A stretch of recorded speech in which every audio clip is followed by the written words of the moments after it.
Welcome, ladies and gentlemen, to the Alkindros International Trading Podcast. This is your host, Konstantin Alkindros. It is August 20th, 2023, and today we're going to cover an article by Zero Hedge. Title, Rare Earth Elements and National Security, Reclaiming U.S. Control Amid China's Monopoly. Okay, the Center for, let's just dive into it. The Center for Strategic and International Studies on July 18th identified China's control over gallium, a rare earth element, as a national security threat.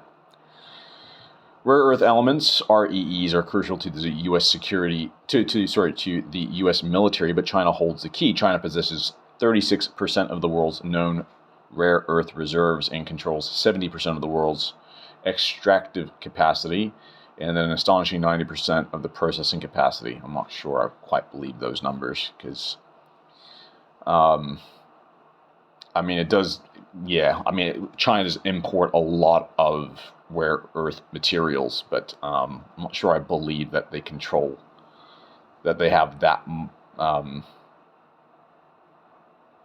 world's extractive capacity. I'm not sure what they mean by extractive capacity.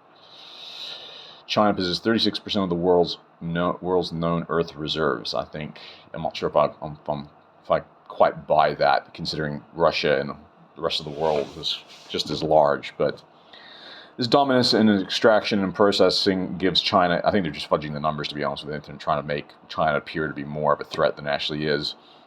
This dominance in extraction and processing gives China a commanding position in the global REE market, raising concerns about resource security and international dependency. REEs are critical to defense technology, as modern weapons can't be built, repaired, or maintained without them. Everything from F-35 fighter aircraft to cell phones depends on rare earths, as do critical space technologies, electronics, and semiconductors. The 50 minerals designated as critical by the U.S. Geological Survey 17 are considered rare earths. Although the supply of REEs is sufficient to meet defense needs, extracting a small amount of rare earths requires mining a large quantity of waste materials.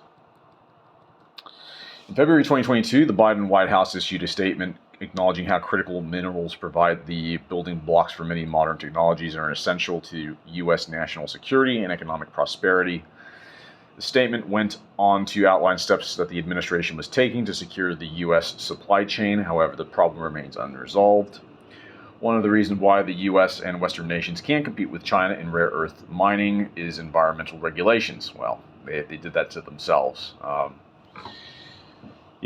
this, anti-fracking, anti-business, anti-capitalism, deindustrialization that's been shoved down people's throats in the West, and this is what you get. You want to cut your own throat. This is what happens. Environmental regulations. Well, what do you expect? The necessity for permits and achieving environmental standards make mining REEs extremely difficult and expensive. The United States only has one REE mine, which is located in Mountain Pass, California. Now, I can guarantee you the U.S. has a lot more than just that. In 2022, the White House granted $35 million to MP Materials to process REEs from Mountain Pass, but the company still sends its REE feedstock to China in advanced processing. Similarly, the U.S. provided funding to Australia's Lynas Corporation for REE mining, but Lynas continues to outsource processing to China because it's cheaper. Although not necessarily maybe, you still might have a lot of bureaucracy involved in that, but certainly it is cheaper. It's probably cheap enough that jumping through hoops and red tape there, it probably is worth it, despite the red tape. So, an apparent contradiction in the environmental regulations on mining REEs is that the same amount of pollution is being added to the Earth's atmosphere, whether the REEs are mined and processed in the U.S. or China. Furthermore, green technologies are heavily dependent on REEs. Wind turbines, solar panels, and electric vehicle motors require REEs. Unless the U.S. and other nations dramatically increase their REE mining and processing, the world can never achieve the Paris Climate Agreement.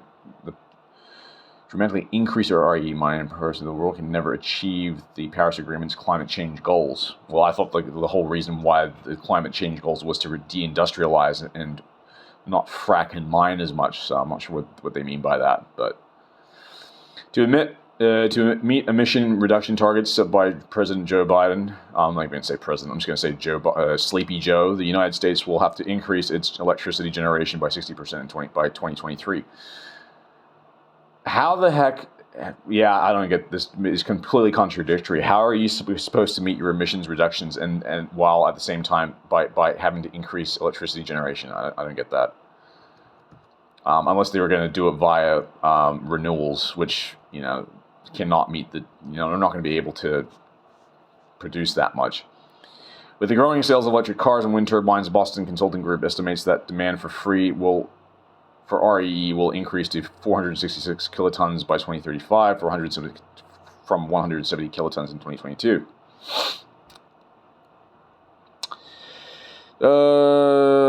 Given the size of the average RE8 project, 30 new projects would have to be put into operation by 2035. A shortfall will result in electricity outages and a reduction in the standard of living for most Americans. It could take years for the U.S. to build sufficient REE mining and refining operations. Under current regulations, it takes an average of 16 years for a permit to be awarded. Good God. Once green-lighted, RE projects are capital-intensive and take a great deal of time to turn a profit. Due to these difficulties and the uncertainty of earning a positive return, most established mining companies have steered away from the RE business. Boston Consulting Group estimates that keeping up with increasing demand would require an investment of $100 billion per year for the next 12 years. Environmentalists. Great, yeah, basically the scum of the fucking academic world. Environmentalists suggest recycling REs already above ground as a partial solution. The Heritage Foundation recommends that. I tell you what, as long as you've got environmentalists, poking their noses in business, nothing's ever going to change. Literally need to basically just eradicate environmentalism from the government and business. It has no place. I'm sorry, no place. The Heritage Foundation recommends that private industry and the U.S. Department of Defense should stockpile processed and semi-processed REEs to rebuild the U.S. capacity to mine and process REEs. Congress must reduce the environmental restrictions. Of course, it must do that. Federal and state agencies must also follow suit. Federal land where mining is prohibited should be reviewed and potentially reopened. Furthermore, the U.S. should collaborate with its defense partners in Europe, Australia, North America, and Asia to establish mining and processing operations so allies could mitigate dependence on China. Finally, the Development of Finance Corporation should be empowered to provide financing to U.S. corporations and those of friendly nations to establish mining and processing operations. Well, exactly. And this is relevant to international trade because number one, China is like the world's biggest importer of REEs. And naturally, a reduction to look.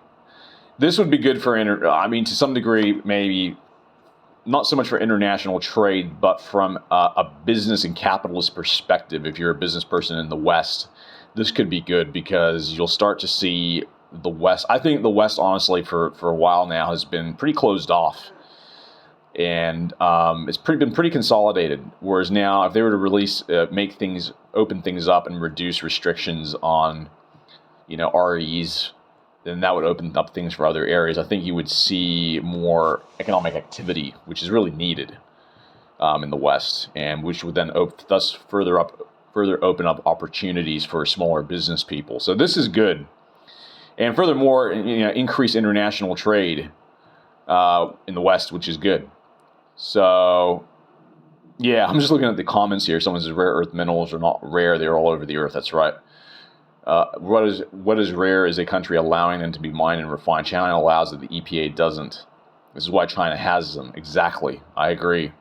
This is why I don't buy the article. The article is misleading. Well, it's not that Zero Hedge deliberately misled us, but the data clearly, the data is skewed because the reality is China doesn't give a shit about environmentalism. Look, let's face it, every time you've got these environmental meetings where like the G7 and the G20 and China's there and they're like, oh, yes, we vow to, improve the environment. They just nod their head, shake hands, sign a fucking book, and then they walk away and continue with business as usual.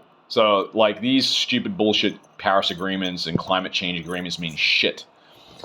The West might respect them, but China doesn't give a fuck, because at the end of the day, they're interested in self-preservation and, dominance in their region. All that matters to the Chinese is making China great.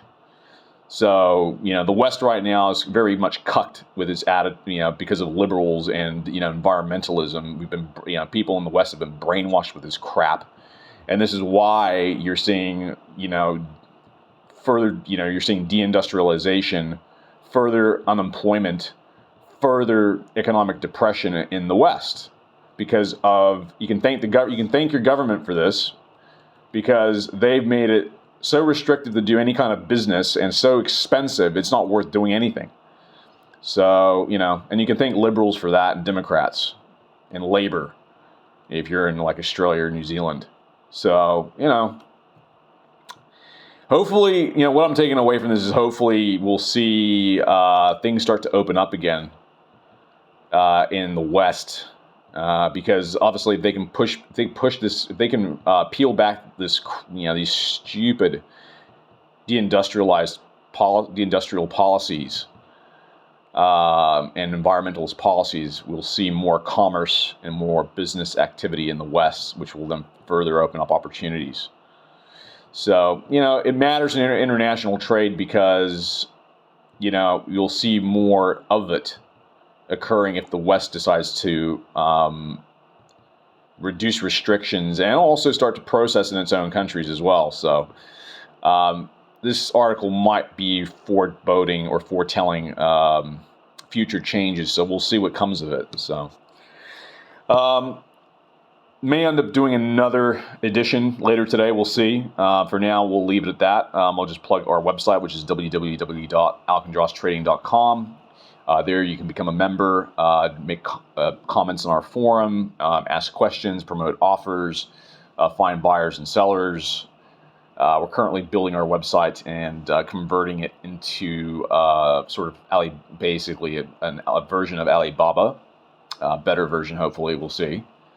So yeah, obviously, it's free to join. It doesn't cost anything. Also on our website, you can see our services, what we do, our team, our products, our procedures, all that sort of stuff. You can also find us on Facebook, Instagram, Twitter, or X, I should say, LinkedIn, VKontakte, Gab, WhatsApp, Telegram, and I think that's probably all the social media handles I can think of off the top of my head. So we're also on YouTube as well. So this is where you can obviously find this podcast. So we'll leave it at that. That ends this edition of the podcast. This is Konstantin Kai Alkindros on behalf of the Alkindros International Trading Podcast, signing out.